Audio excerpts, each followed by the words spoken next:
뇌는 복잡한 걸 별로 안 좋아해요. 어떻게 보면 사람이 본능적으로 지금 가고 있는 거죠. 쇼츠를 한 20년 동안 계속 보게 되면 전두엽이 녹는다라는 거에 사람들은 동의를 할 거예요. 근데 우리 뇌는 그렇게 약하지 않거든요. 다만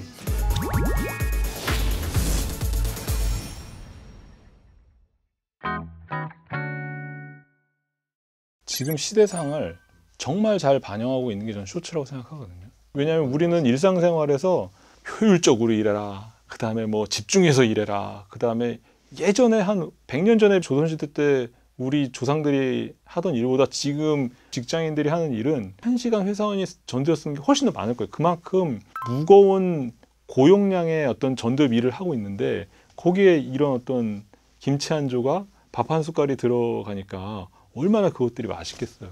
먹는 걸로 표현하면 어떤 사람이 체중을 늘리고 싶어서 단백질을 엄청 많이 먹어야 돼요. 이 무슨 뭐 닭고기, 소고기, 뭐 양고기 해가지고 엄청난 막 고기를 막 먹어야 되는데 그게 먹다 보면 막 고기만 보면 이제 물리도록 되는 거잖아요. 근데 그때 김치 한 조각, 밥 한 숟갈 뭐 이런 것들이 나오면 그게 너무 사실은 그 고기만 먹던 사람한테는 엄청나게 맛있는 탄수화물이나 무슨 뭐 식물성이 들어오는 거잖아요. 그러니까 그런 역할을 사실은 해주는 거죠. 특히 이제 MZ 세대가 나오면서 얘기를 해보면 기승전결, 설원, 본론, 그 다음에 디스커션 이렇게 나눠져야 되는데 지금 현대 사회는 그냥 결과 그것만 딱 원해요. 그러니까 디스커션도 원하지 않고 인트로덕션, 설원도 원하지 않는단 말이에요. 그러니까 앞을 떼어내고 뒤를 떼어내고 가운데만 딱 줘서 예를 들면 우리가 쇼츠를 볼 때 내가 쭉 봤는데 그 부분이 참 재밌어. 그래갖고 그 재밌는 부분만을 딱 해서 딱 어떤 사람한테 보면 그 사람은 그 장면을 보고 그만큼만 재밌어요. 그 흥미만 느껴요. 이 사람이 서론이라든지 토론을 통해서 그거보다 더 재밌어지거나 혹은 덜 재밌어질 수 있는 그 기회가 없이 그 쇼츠를 만든 사람이 제공하는 정도의 재미와 생각만을 이제 딱 그것만 취한단 말이죠. 그래서 그 쇼츠가 나오기 전에는 그냥 영상이나 이런 것들이 설원, 결과, 토론 부분이 있는 것들은 깊이의 어떤 차이였다면 지금은 다 같은 깊이의 여러 개가 이렇게 평형적으로 이제 움직이고 있는 게 아닌가. 그러니까 사람들이 각자 가지고 있는 주관적인 깊이를 느끼는 것들은 다 다르고 능력이 다르기 때문에 어떤 사람은 뭐에 되게 빠져들고 어떤 사람은 안 빠져들고 해서 빠져드는 정도가 좀 차이가 있었는데 지금은 다 비슷한 어떤 얕은 정도가 여러 개가 있으니까 겉에서 우리가 관찰할 때는 사람들이 굉장히 쇼츠를 많이 탐닉하고 있다, 빠져 있다 그런 생각이 드는 거죠. 사실 뇌는 복잡한 걸 별로 안 좋아해요. 근데 사회는 뇌를 복잡하게 쓰는 사람을 머리가 좋은 사람이다. 이 사람은 머리가 좋은 사람이고 훌륭한 사람을 칭송하게 된단 말이죠. 그래서 과거에는 아까 제가 말씀드린 어떤 생각이나 감정이나 이 깊이가 되는 거는 뇌를 굉장히 많이 쓰게 하는 작업들이에요. 특히 전두엽을 되게 많이 쓰게 하는 작업이거든요. 근데 이 깊이가 얕아져 버리고 이 얕은 것들이 여러 개 있게 되면 전두엽을 조금만 쓰게 돼요. 전두엽을 조금만 쓰는 대신 얘가 살짝 자극을 해주니까 굉장히 여러 번의 자극을 충분히 받아들일 수 있어서 깊은 거를 한 3개 받아들이던 뇌가 얕은 것을 한 50개 받아들일 수 있는 상황이 되기 때문에 어떻게 보면 사람이 본능적으로 지금 가고 있는 거죠. 전두엽은 사람이 사람답게 만든 뇌의 영역이에요. 뇌가 이렇게 앞뒤로 되어 있는데 앞에서 뒤로 가면 뒤로 갈수록 진화동물의 원초적인 쪽으로 가요. 그래서 파충류 같은 경우는 뇌의 이 부분만 이렇게 있다고 생각하시면 되고요. 그 다음에 포유류가 이 정도 나오고 그 다음에 인류가 이렇게까지 앞에 튀어나와서 인류가 전 생물을 통틀어서 전두엽이 제일 큰 비율을 가지고 있어요. 그래서 유인원하고 사람하고 또 차이는 뭐냐면 사람은 그 전두엽 중에서도 전두엽이라는, 그러니까 전두엽이 더 커져서 전두엽의 더 앞에 나와 있는 부분을 전두엽이라고 하거든요.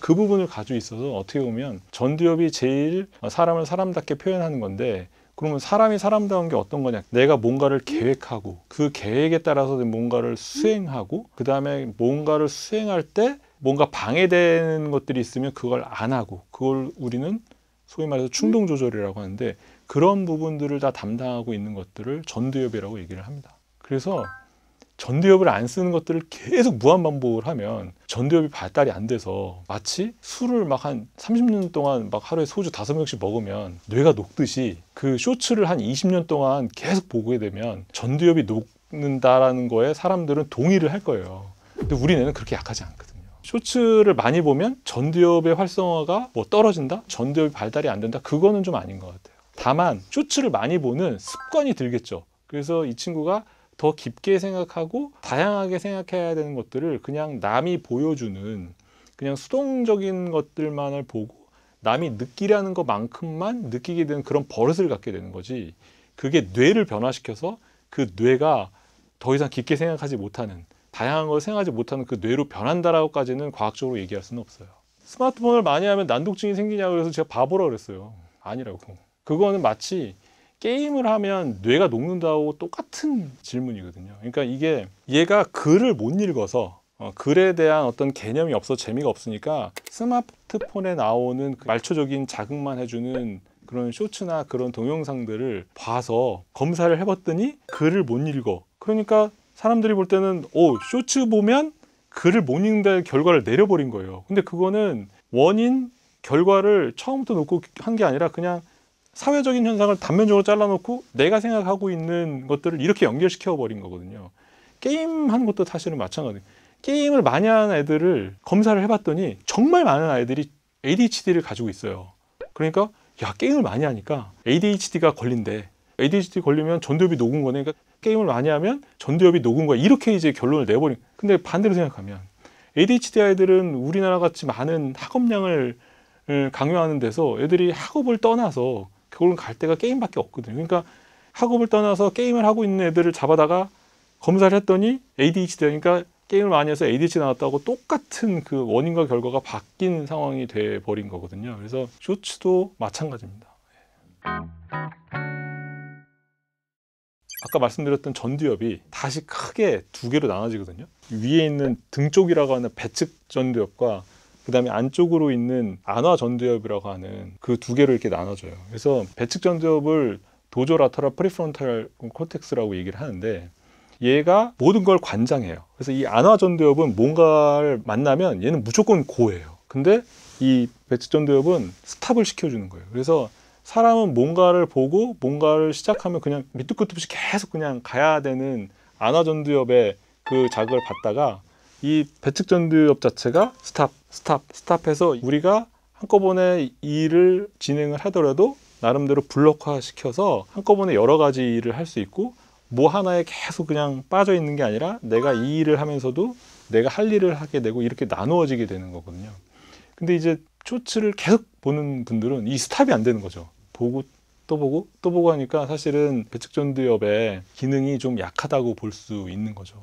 나는 이렇게 이런 방법을 쓰고 이렇게 했는데 멀티태스킹이 안 된다는 거는 진짜 진단 받아봐야 돼요. 한 20대 후반, 30대 초반에 병원에 찾아왔는데 지능은 우리가 알고 있는 아이큐 환산하면 한 135, 140 되는데 집중력이란 부분이 커버가 안 돼서 이 사람이 그 좋은 지능을 가지고 있는데도 불구하고 마지막으로 나오는 파이널 프로덕트가 생산물이 없기 때문에 이 사람은 30년 사는 동안 보여준 게 없어. 왜냐하면 집중력이 그만큼 생산 시작 단계에서 시작해갖고 중간 마지막 단계까지 하나의 뼈대가 되는 건데 그게 없으니까 뭔가는 열심히 했었고 뭔가는 열심히 시도는 해봤는데 생산물이 없어요. 그거는 하나를 이렇게 쭉 끌고 갈 수 있는, 관통할 수 있는 뼈대가 없기 때문에 그런 거거든요. 그래서 내가 뭔가를 참 열심히 해봤었고 하려고 노력은 했는데 그게 안 됐고, 특히 멀티태스킹이 이게 안 된다라고 하시는 분들은 집중력에 대한 검사 아니면 다른 인지 기능에 대한 검사를 꼭 해보셔야 돼요. 사람마다 배측 전두엽의 능력이 다 다를 거잖아요. 몸에 근육 붙이듯이 전두엽에 근육을 붙이는 운동을 한다고 보시면 되는 게, 삐쩍 마른 사람이 처음부터 벤치프레스 60kg를 못 들 거 아니에요. 결국은 그 사람이 6kg부터 시작할 거 아니에요. 그러니까 그것처럼 우리도 배측 전두엽이 할 수 있는 일의 그 양, 로딩을 밑에서부터 차곡차곡 조금씩 늘려가고, 그 다음에 시간도 한 20분, 그 다음에 양도 조금 해서 그렇게 해서 배측 전두엽에 대한 집중력에 대한 트레이닝을 시키는 거죠. 그 외래에서 주력겹빛 과잉동장애 ADHD 아이들 공부 어떻게 시켜야 돼요? 엄마들이 물어보면 얘 지금 공부 어떻게 시켜요? 그러면 회초리 들고 몽둥이 들고 앉아있어서 옆에서 1시간 동안 아니고 엉덩이 뛰면 이걸로 위협을 한다라고 하면 걔는 죽어도 공부 못합니다 라고 얘기하거든요. 일단 60분을 하되 시간을 우리 80분으로 잡자. 그리고 20분 하고 5분 쉬고 20분 하고 5분 쉬고 20분 하고 5분 쉬면 얘 75분 동안 공부는 하지만 그래도 60분 공부는 풀로 채운다. 그래서 그런 식으로 이제 공부를 시키라고 얘기하거든요. 그러니까 우리는 신체적인 건 사람들이 참 많이 인정을 해줘요. 예를 들면 우리가 1km 달리기를 하는데 어떤 사람은 1km를 15분 내에 들어오지만 어떤 사람은 한 30분 걸리잖아요. 그랬을 때 그래 너는 달리기 잘하는 사람, 너는 오래 달리기 못하는 사람 이렇게 딱 끝내버리는데 이거를 일에 혹은 학업으로 가져갔을 때는 얘는 1km를 뛰려면 30분이 필요한 앤데 너는 바보야, 너는 공부 못하는 사람이야, 너는 공부의 능력도 이렇게 자꾸 취급을 해버리니까 신체적인 거와 인지적인 거를 차이를 두는데 그래서는 안 될 것 같아요. 그래서 자기가 할 수 있는 일이 있고 거기에 대한 인지적인 로딩, 인지적인 부하가 있는데 그 부하에 맞게끔 그러니까 내가 그 부하를 감당할 수 있는 나의 능력이 어느 정도면 그것만 일단 먼저 시작해보고 욕심을 안 부리는 게 뇌 용량에 최적화라고 할 수 있습니다. 귀가 좀 안 얇았으면 좋겠어요. 귀가 얇거나 다른 사람들이 얘기하는 게 이제 사실은 더 커 보이면 거기에 이제 또 뛰어서 그걸 하고 사실은 내게 이제 없어지는 상황들이 많고 특히 청소년 같은 경우는 부모들이 이제 밖에서 좋은 거에 대한 푸시하는 것들이 되게 많아요. 그래서 아이들이 뭐 학교 공부도 하고 자기 나름대로도 관심이 있고 뭐 이런 것들이 있는데 그거 없이 그냥 또 다른 새로운 자극에 의해서 자기가 잘하고 훌륭한 것에 대한 것들을 잃어버리는 경우들이 되게 많거든요. 그래서 어떤 그 뇌 과부하를 막으려면 일단 자기가 가지고 있는 좋은 거에 대한 그런 것들을 먼저 유지하는 귀를 안 얇게 하는 게 상당히 필요하고요. 그 다음에 내가 꼭 해야 되는 일에 있어서 그 용량이 굉장히 큰 일이 나한테 주어진다면 그것들을 나누어서 하는 일에 대한 두려움을 가지면 안 될 것 같아요. 마치 아까 제가 말씀드린 ADHD 아이들 같은 경우 일반 아이들한테 주어지는 어떤 자극들이 걔네들한테는 굉장히 큰 용량이기 때문에 60분을 20분씩 3번으로 나누어서 해주는 것, 그게 되게 필요하고 그것과 연결되는 것들이 사실은 계획성이죠. 예를 들면 아이가 60분을 공부해야 되는데 20분씩 3번에 나누어서 한다는 거 그거 자체가 계획이거든요. 근데 그 계획이 없이 60분 공부하는 애들을 20분만 하고 놀아 라고 얘기하면 엄마 자체도 불안해지고 이 아이도 나는 60분을 해야 되는데 20분만 했다라는 어떤 찜찜함이 있기 때문에 야 지금 20분 하지만 5분 뒤에 다시 또 20분을 할 거고 5분 뒤에 또 20분 할 거라는 그 계획이 엄마든 아이든 간의 불안감을 상당히 잡아줄 겁니다. 네. 이번에 집중력의 배신을 책을 쓴 이유 중에 하나는 결과보다는 과정이 훨씬 더 중요한 거고 그 과정에 여러분들의 집중력에 대한 노력이 긍정적인 쪽으로 갈 수 있게끔 제가 책에 담았으니까 삶에 대한 큰 효율성을 높이는데 사용이 되면 좋겠습니다.